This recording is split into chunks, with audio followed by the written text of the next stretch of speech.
我老公被他小三的哥哥捅了6刀，大出血至休克。警方联系我来签同意书的时候，我正在和他的小四喝下午茶。我选择放弃治疗，开玩笑，要是治，花的还不是我的钱。当我赶到医院时，医生对我宣布了秦月的死讯。想到秦月给我留下的巨额遗产，我努力让自己不要笑出声来。小三哥哥故意杀人，如果想要轻判，还要给我赔钱，拿到谅解书才行。大家好，开始今天的分享之前，希望你能给人间烟火点个订阅，我将会分享更多优质的内容。今天怎么回来这么早？最近不是都加班到很晚吗？秦月今天下班很早，看着他去厨房忙前忙后的样子，我有些疑惑。秦月走过来抱着我撒娇，当然是想老婆了，所以赶紧把工作做完，回来陪你啊。我一转头就发现他脖子侧面被衬衫遮了一半的吻痕，可能是偷情不小心留下的。我一瞬间心就跌入了谷底，的猜想成真了。发现秦月出轨并不是偶然，而是有迹可循。他时常看手机傻笑，我一走近就把手机拿开。他不知从什么时候开始注意起穿搭，会自己买新衣服和新鞋子。他身上沾着我从来没用过的香水味。女人的第六感告诉我，秦月出轨了。任谁发现自己恩爱多年的老公出轨，都不可能平静吧。但当我寻找证据时，无论是他的手机还是电脑，都翻不出一点痕迹。我当时还觉得是自己太敏感了。洗手吃饭吧，我饿了。我挣脱了他的怀抱，面前的男人太恶心太虚伪了，让人忍不住想扇他。晚上秦月在床上抱着我，我以太累为由拒绝了。我最恨的就是背叛。秦月，你为什么要背叛我？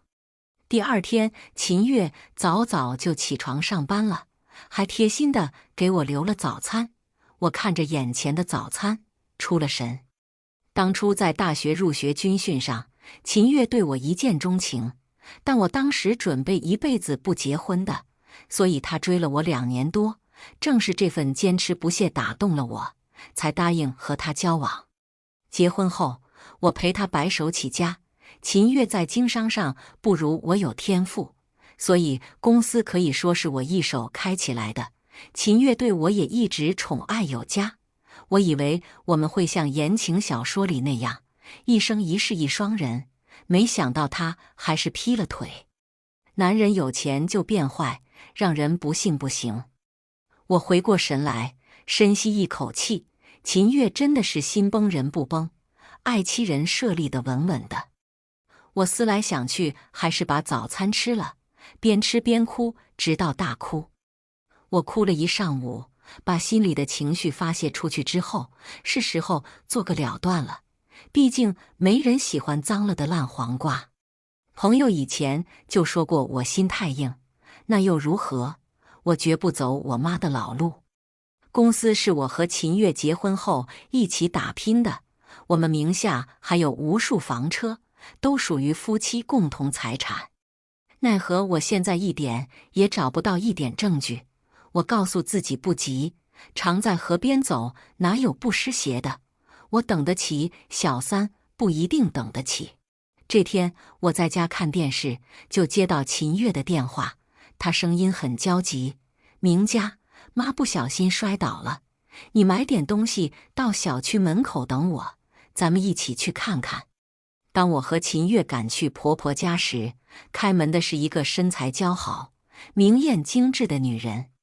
见到女人的一瞬间，我能感觉秦月的身体僵住了，然后心虚地瞟了我一眼。女人见我们处在大门口，不好意思地笑了一下：你们好，我是林雪，今天阿姨不小心摔了一跤，我本来想把她送医院的，但是阿姨说自己没事，非要请我到家里来坐坐。秦月听见这番回答，松了一口气，擦了一下额头渗出的汗珠，连忙感谢道：谢谢，谢谢，实在是麻烦你了。林雪冲着我和秦月友好的笑了笑，转身进门了。婆婆看见我也来了，脸拉得老长。你怎么也来了？盼着我早点死吗？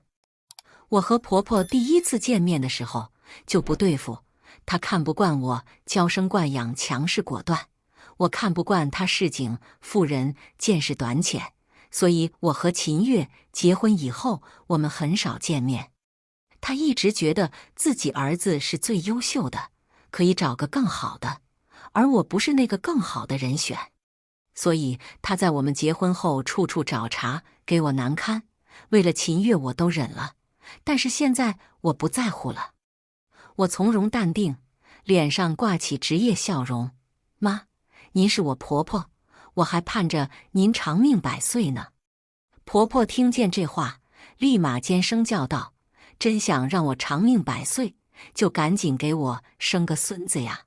秦月看了眼林雪，妈，还有外人在呢，你摔哪了？严不严重呀？婆婆拉着林雪的手，满眼是笑。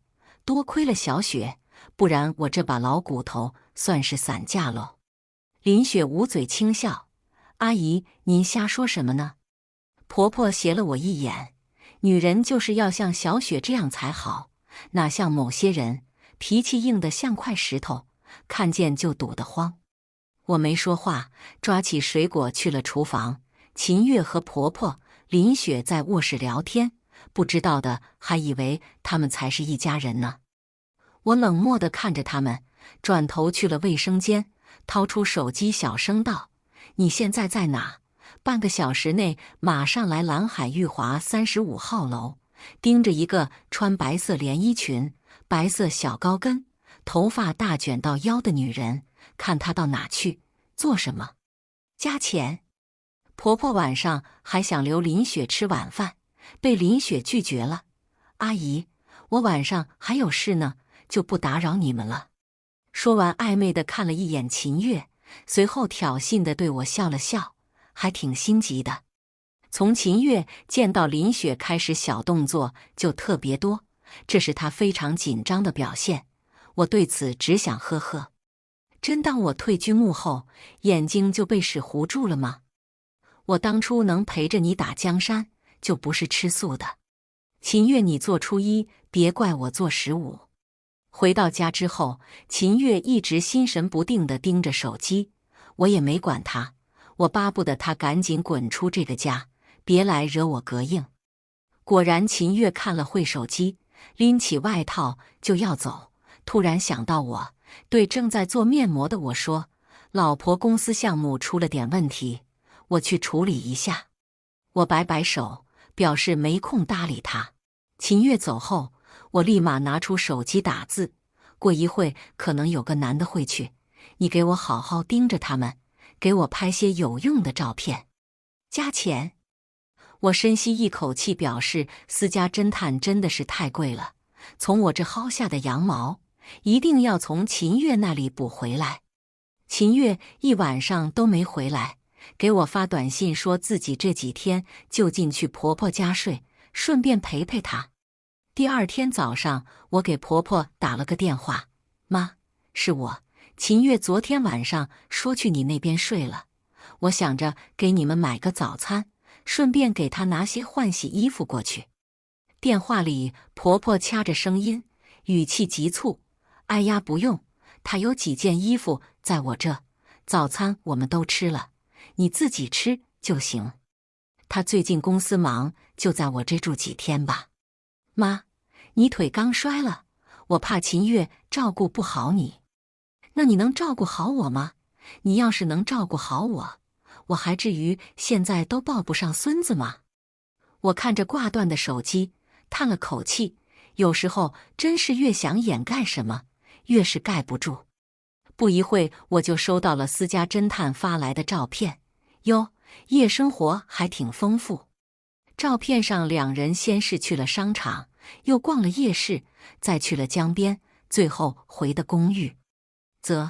你还挺大胆的，仗着有你妈打掩护无所顾忌是吧？不得不说，的确加重了我的危机感。我拿着包出门，开车直奔公司，想要分的更多就要了解更多。万一秦月瞒着我偷偷转移资产怎么办？这种事要早做打算才行。虽然我退居2线，但是公司还留着我的办公室和职位。秦月见我来也很惊讶：“明佳，你怎么来了？”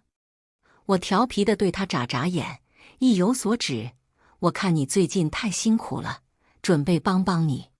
既然你想玩的话，我不介意你玩得更花。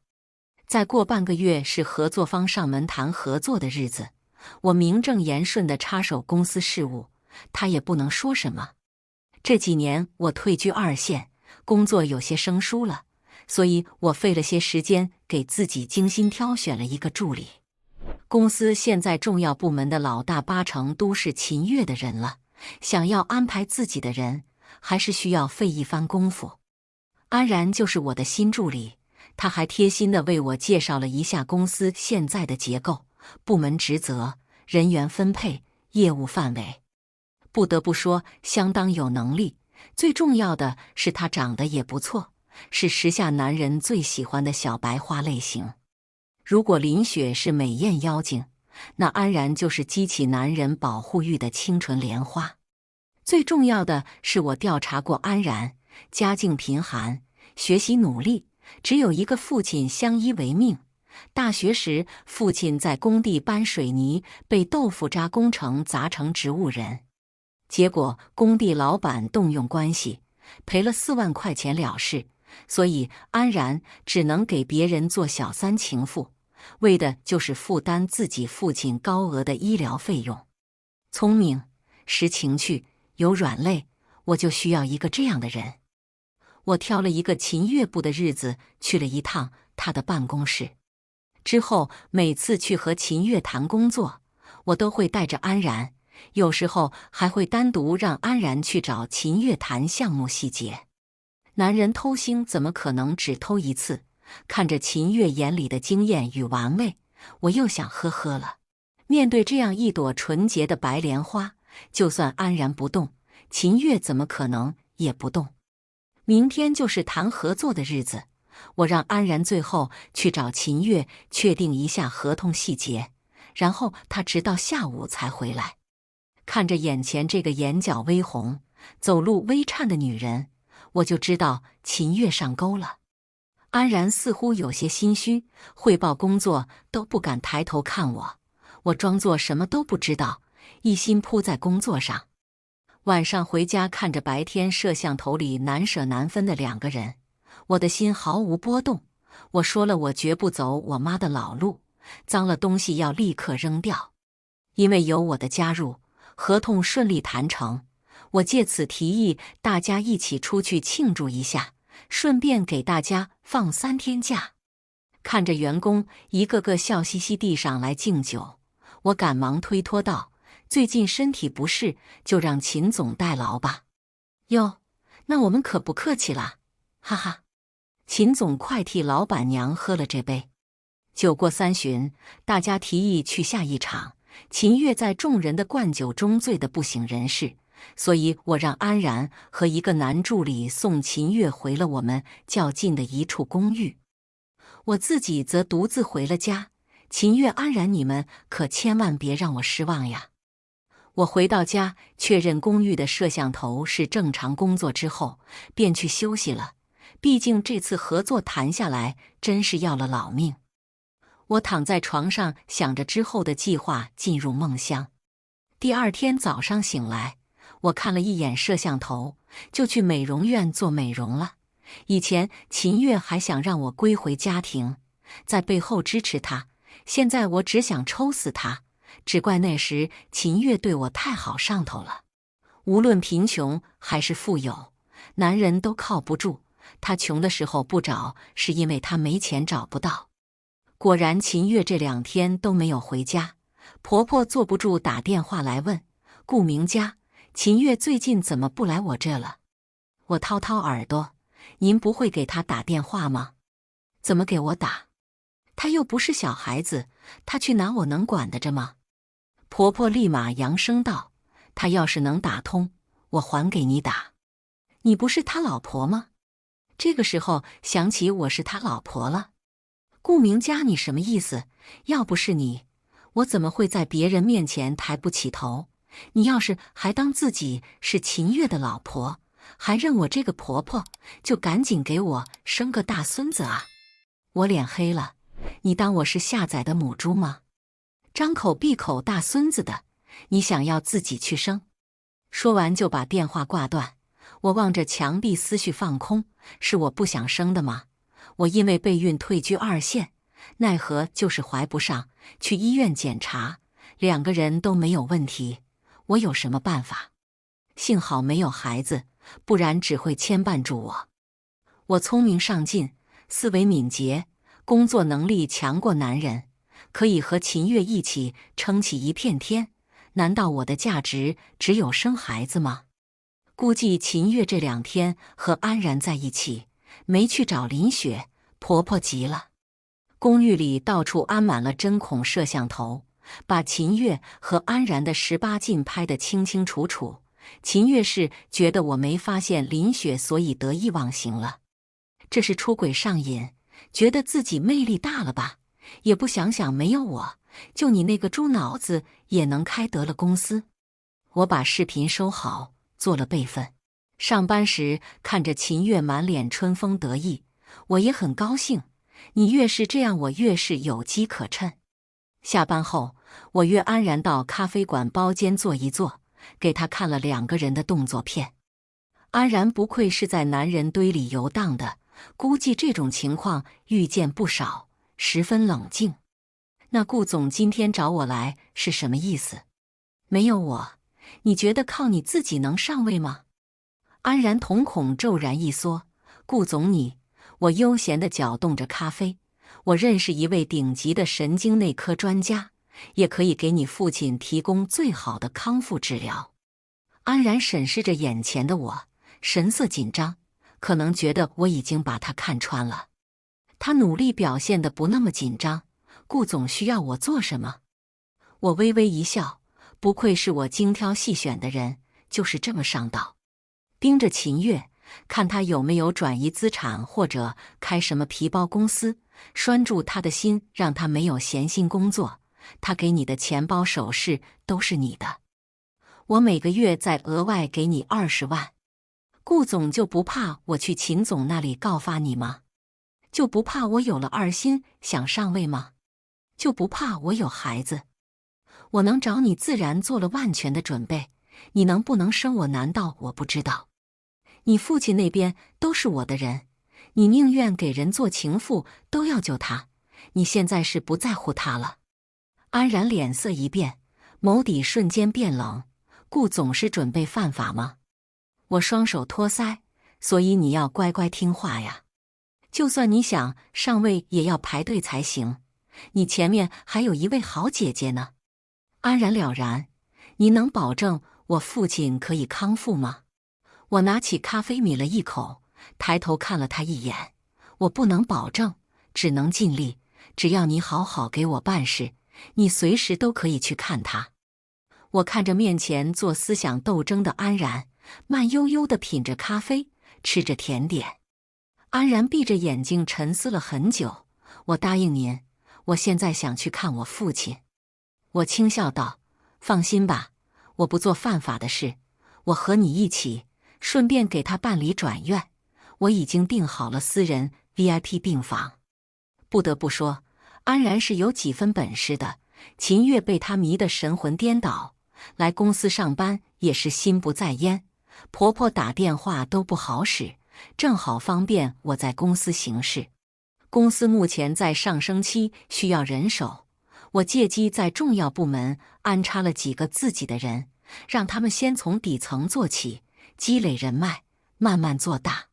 秦月目前没有转移资产的迹象，本来我也想开个皮包公司，但是奈何没有亲人做法人，只能把公司的利润像仓鼠搬家一样转了好几道弯换成了金条。这天我正在埋头工作，安然来找我，悄悄对我说，秦月让我在你身边卧底，还许诺我如果离婚让你净身出户，让我做秦太太。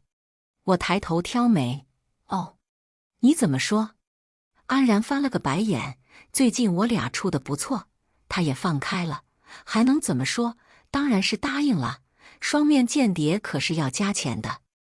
我摸着合同思索了一会，钱好说，最近秦月没有去找林雪，我婆婆很着急，毕竟她想抱孙子的心也不是一天两天了，你也该给秦月放几天假了，最近有个项目你去吧。行，你是金主，你说啥都行。对了，你说的那个林雪，秦月藏得还挺深，我啥都没找到。她是直接和我婆婆联系，我婆婆再联系秦月，你能发现才怪了。而且我调查过林雪，初中毕业，性格冲动，最重要的是她还有个哥哥林磊，是个赌徒，这要好好利用才行。秦月最近似乎又遇到真爱了。我和秦月去我家旁边的甜品店买点心时，秦月看里面有个叫周山的甜品师，眼神很不一般，两个人经常眉来眼去。你确定？顾总，你要相信女人的第六感，特别是我的第六感。秦月，你可真是时间管理大师，不急，咱们慢慢来。晚上下班，没有安然纠缠秦月送我回家，看着他欲言又止的样子，我心里十分不屑，但还是开口道：“怎么了吗？”秦月紧绷着一张脸，神色几番变换，许久才开口：“公司正在上升期，每天都要应酬到很晚，有时候太晚了，我就直接睡在公寓了。”看样子我让安然出差，秦月有些心虚了。我装作毫不知情的样子：“我知道的，我也在公司帮忙，知道最近很辛苦，以前更辛苦的日子咱们都过过，怕什么？”秦月看我没有异常，松了口气，等过来这段时间，我们一起出去放松一下吧。我开心地提议：“好呀，听说最近江边开了家松江酒店，风景特别好，我们到时候一起去放松一下，你一定会喜欢这个地方。”秦月最近晚上回家都挺早的，但是我要工作到很晚，所以我们是分房睡的。没有女人，她怎么可能忍得住？早上起床，我看到秦月在厨房为我准备早餐，我心里一酸。秦月看我起来了，放下盘子，顺手拉开椅子：“快坐，尝尝我的手艺，好久没给你做早餐了。如果这辈子只爱我一个人多好，可惜没有如果，那你就要付出背叛我的代价。”还挺丰盛，谢谢老公。我甜腻腻地说道。最近好久没去看妈了，我下班准备去一趟。秦月吃着早餐没有看我：“我和妈处不来，你自己去吧。”那行，我替你买点东西送过去。最近太忙了，你也多陪陪她吧，她最近老给我打电话说想你。吃完早餐，秦月就迫不及待地出门了。我故意告诉她江边新开的酒店，以我对秦月的了解，她一定带林雪去，忽略人家这么多天不得好好补偿一下。我在松江酒店守株待兔，果不其然就看到了林雪挽着秦月笑盈盈地说着话。我故意等了一会，打电话报警：“你好，警官同志，我要举报有人 PC 松江酒店，名字叫秦月。”不愧是警官同志，不出10分钟马上就来了，在酒店前台确认了房间号，一行人浩浩荡荡地上了电梯，两人就被警方抓了个正着，请到局子里喝茶了。我过来好一会，接到警方电话去警局保人，见到秦月之后，我直接给了他一巴掌，马德早就想这么做了。秦月似乎没想到我会打他，还没反应过来，林雪上来拉着秦月的胳膊对我说：“顾小姐，我们是真心相爱的，求你成全我们吧。”秦月一把把林雪推开，抓着我，语无伦次：“明佳，你听我解释，我是一时鬼迷心窍，以后绝对不会了。明家，你原谅我好不好？林雪不依不饶。秦月哥哥，你说过只爱我一个人的。我余光瞟见林家父母来了，转头对林雪吼道：“林雪，你个不要脸的小三，是不是见秦月有钱才贴上来的？”林母听到我这么说，两眼放光，看着秦月像看金娃娃。秦太太实在不好意思，没有教好女儿，快给秦太太道歉。脸色没有一点不好意思，说着按着林雪的头给我道歉。林雪一脸不情愿看着我的眼神像淬了毒。保释完秦月，我一路上没和她说过一句话，秦月也不敢放声，小心翼翼地跟在我身后。婆婆听说后也赶了过来：“明家呀，一定是那个小贱人勾我儿子的，你放心，我帮你看着他，绝对不会有下一次了。”我露出一丝冷笑。出轨只有0次和无数次，我凭什么相信你们？婆婆立马炸了：“顾明家，你别太过分了，要不是你生不出儿子，秦月至于去外面找吗？少在这颠倒黑白。秦月，你说怎么办？公司现在还在上升期，咱俩离婚，公司一定会人心动荡。那么多家公司看着呢，谁也不保证他们不会这时候动手脚。秦月不敢拿公司开玩笑，而且我还是公司元老兼股东。明家，别拿公司开玩笑，我们可以好好谈谈。”我双手环抱：“你准备怎么谈？”秦月思量了一番：“我和林雪马上断了好吗？以后我就守着你过日子。明家，我们这么多年感情了。”“哈，就这？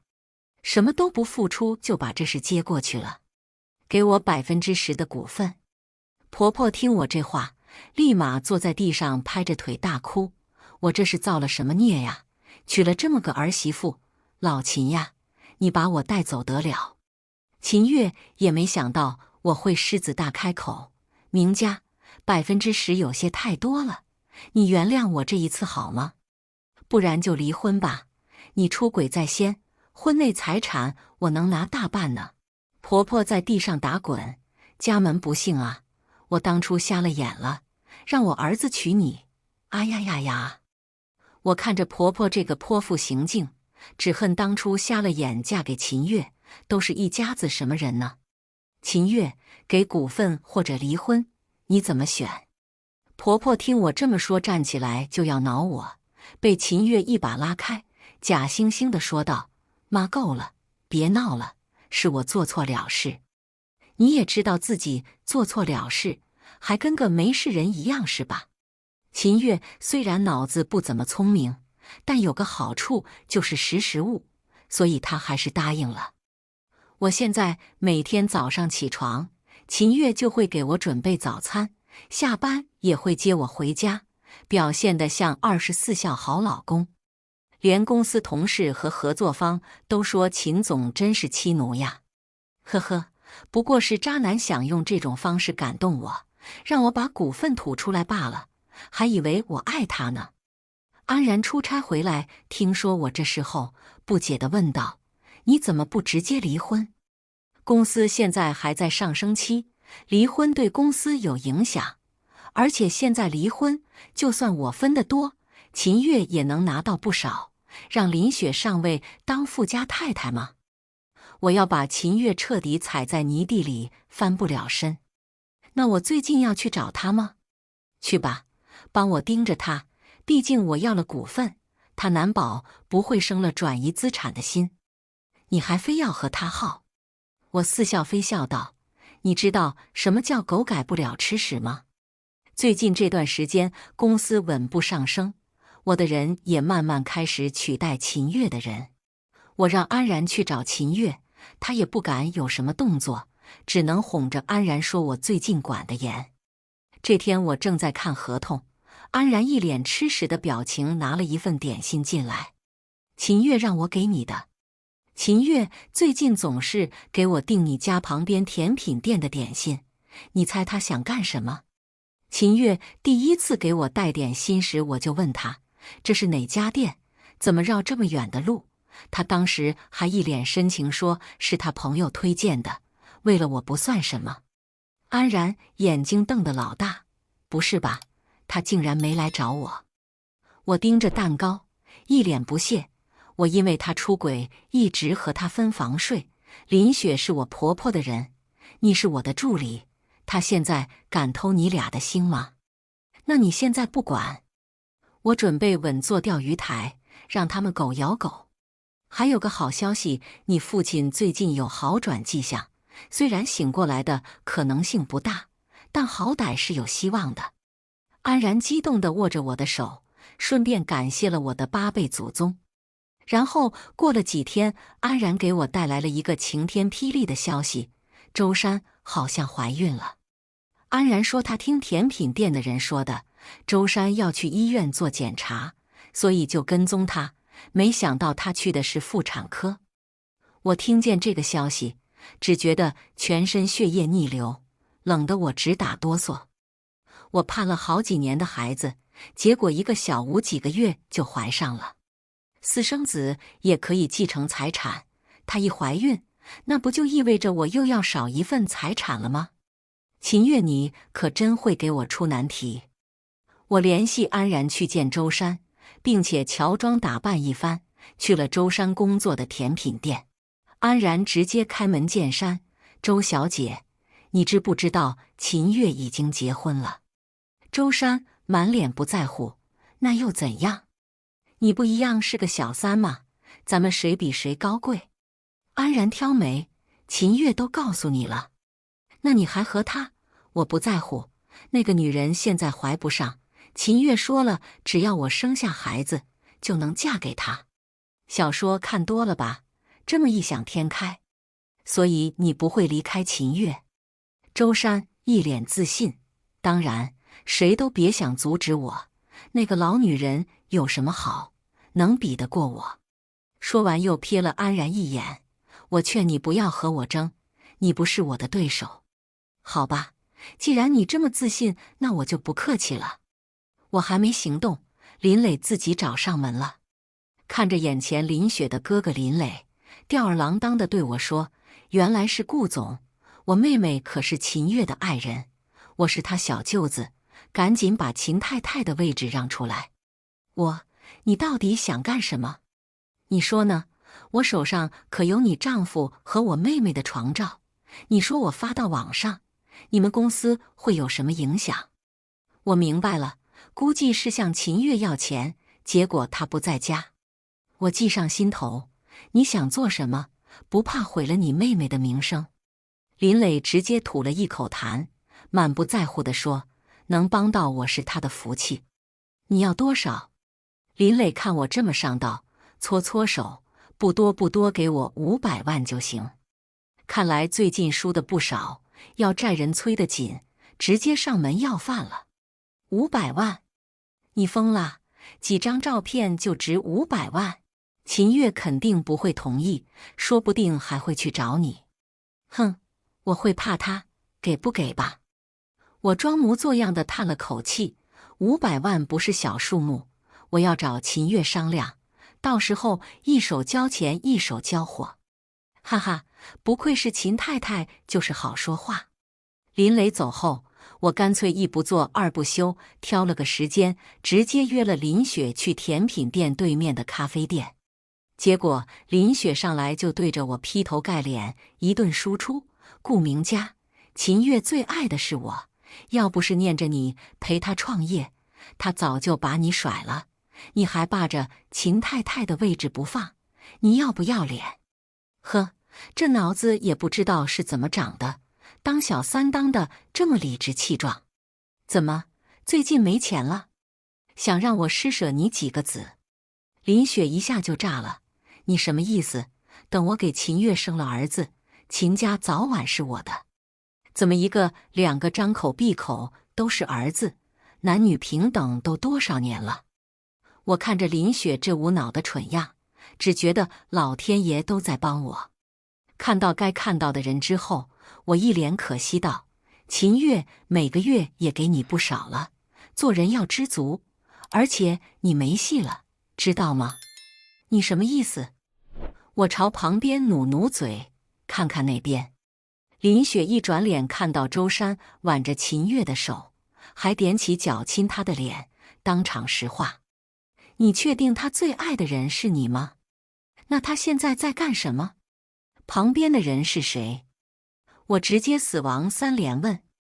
林雪握着杯子气得发抖，抓起包就要出去找这对狗男女，被我眼疾手快拦下。你疯了吗？现在出去干什么？你是情人，他也是，你有什么资格去找他？到时候你们2个都要挂在网上被网友骂。那你去啊。我继续吃着甜点，喝着咖啡。我管不着，他都有一个你了，我也不在乎多一个了。林雪气了个倒仰，眼睛仿佛要喷火了。我立刻火上浇油，看秦月那样还挺喜欢他的。林雪气得直喘粗气，看着周山的眼神仿佛要撕了他。我再给他加把火，等她怀孕生下孩子，我就让秦月把孩子抱过来给我养。毕竟秦月一个总裁是不可能娶一个甜品店店员的。林雪转过头来瞪着我：顾明佳，你什么意思？想让我给你当刀吗？吼，还不算太笨，你配吗？我的地位无人可动，就算是婆婆都不可能让我们离婚。趁着现在赶紧退出吧，找个好人家。林雪脸色差到极点，低声从嗓子里发出声音：是不是秦月的意思？是不是他让你来找我？这脑回路，你觉得是那就是喽。我没说话，自顾自地吃甜点。林雪看他们走了之后，也拿着包气轰轰地走了。但我知道他不可能罢休，哪怕他上不了位，也不可能让周山上位。我马上打给私家侦探，这几天盯着林雪，她去哪都要告诉我。秦月最近的开心溢于言表，我还问她有什么开心的事吗？秦月只能顾左右而言他，没什么，就是觉得公司现在稳步上升，我们终于可以松口气了。我提议，那咱们出去吃顿好的吧，好久没出去吃了。这怎么？最近应该不会特别忙吧？秦月思考了一会，还是答应我了。等我们吃完回到家，秦月接了个电话，脸色一变，立马冲了出去。我马上打给私家侦探询问，对方说林雪把周山打流产了，救护车都来了，闹得沸沸扬扬的。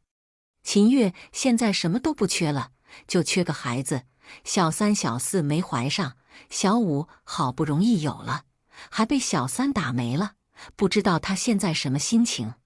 我给他打电话，秦月没接，估计没心情。我转而打给婆婆，妈，秦月刚才脸色很不好，急匆匆地出门了，是去你那了吗？什么？没有啊，自己老公都看不住，真没用。说着就挂了。但我知道她会给秦月打电话，就是不知道婆婆好不容易盼到的孙子没了是什么心情。秦月这几天应该都不会回家了。我给林磊打了个电话，秦月说不会给你钱的，如果你还要纠缠，我们就起诉你。这件事我做不了主，你要钱的话直接找秦月吧。林磊在电话那头骂骂咧咧，行，你们等着，到时候别跪着求我。果不其然，第2天我就接到了婆婆打来的电话，马上赶去医院。刚进医院走廊，就听见婆婆那尖利的哭声以及秦月的咒骂。等我看到秦月之后，她赶忙把脸贴到一边。婆婆看见我之后，情绪激动，六神无主。顾明佳，怎么办？这可怎么办？原来秦月把林雪打进医院，婆婆也把林雪的脸挠花了，头发都薅下来半撮。现在医院出结果了，林雪昏迷外加子宫出血，腿部骨折，对生育的影响需要看后续恢复情况。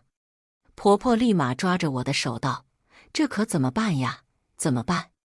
我转头看了秦月一眼，她依旧低着头，真没见过这么窝囊的男人。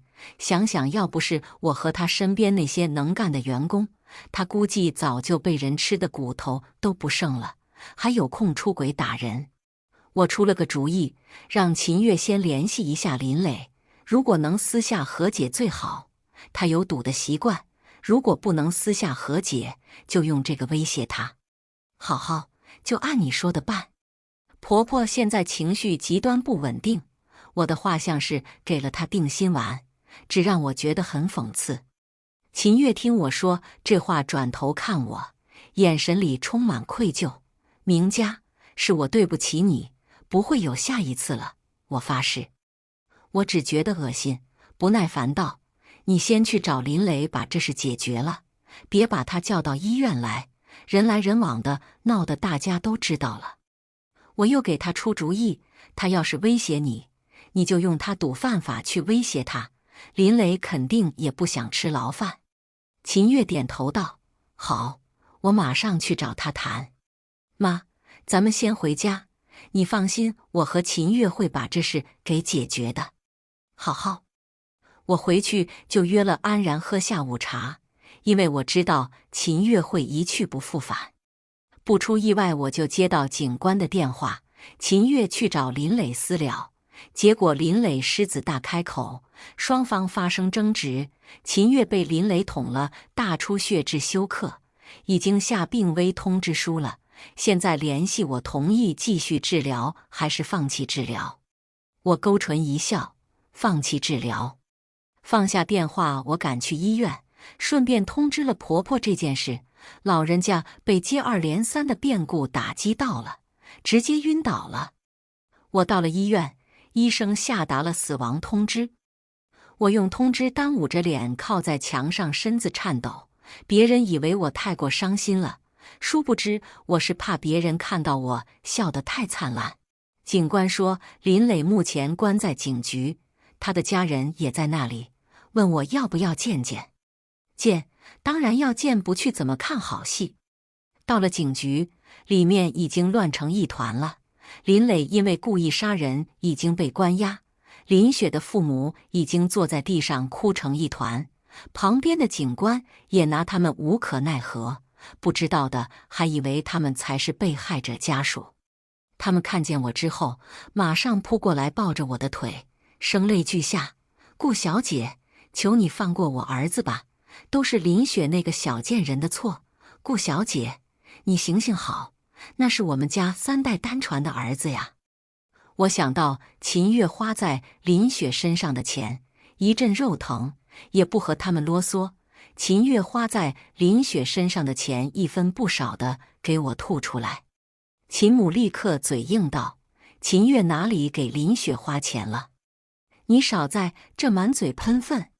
说着就要扑过来打我，被警官一把拉开。再给我3000万，我就同意和解，不然的话，他怎么也要在牢里蹲个10年8年吧。什么？你疯了吗？3000万你怎么不去抢？那就让他去坐牢吧。婆婆昏迷住院，身体一直不好，所以这几天我处理了秦月的丧事，盘点剩下的资产，公司的骨干基本上都是我的人了。就算发生了这么大的事，也是人心稳定，对家就算要找麻烦，也无从下手。秦月出轨的证据确凿，就算要分遗产，我也是占大头，更何况我还转移了不少，这下我那好婆婆分的就更少了。等我处理完这些事，我去医院看了婆婆，老太婆已经醒了，恶狠狠地指着我：顾明佳，你这个贱人，秦月怎么瞎了眼娶你？你害死我儿子，你这个杀人凶手！我怒火腾一下冲上天灵盖，是我瞎了眼嫁给他才对，我哪里亏待你们了？你们要这么对我，他活该。秦月现在走了，咱们也该分遗产了。说着，我把遗产分配明细给他看。怎么可能就这么点？房子呢？车子呢？顾明佳，你是不是私藏钱了？说什么呢？房子车子我都卖了，用来打点生意。而且秦月出轨在先，证据确凿，警局都有记录，就算打官司也铁定是我赢。不然你去找律师呀。开玩笑，我能给老太婆留钱吗？房子车子早就偷偷都换成金条了。说完，我提着包就走了。林家父母拿不出3000万，林磊故意杀人判了10年有期徒刑。林雪因为被秦月惯坏了，我又追回了秦月给她的钱，所以她只能去给人当小三情妇，以此维持她那奢靡的生活。至于周珊，失去了孩子，豪门梦碎，一直哭哭啼啼的去医院找婆婆要钱，还把事情闹得人尽皆知。现在安然是我的左膀右臂，我也继续负担了他父亲的治疗费用。这些年我的事业一直蒸蒸日上，没有男人我也能活得很好。我抽空去了我妈的墓地，看着照片上的她，我陷入回忆。我爸年轻时拼命，好不容易出头就被外面的花花世界迷了眼。我妈爱他入骨，整天以泪洗面，把我交给保姆不管不顾，自己天天闹自杀，就为了让我爸回头。所以我从上高中开始就不回家，甚至不想结婚。终于我妈还是在和我爸大吵一架后，真的自杀了。即使这样，我爸都没回去看她一眼。我在他墓前放了一枝花，喃喃自语道：我也眼瞎，没找到一个好丈夫，但是我比你强。男人不会是我生活的全部，就算没有男人，我也会努力过好每一天。以上就是今天分享的故事，希望能给人间烟火点个订阅，我将会分享更多优质的内容。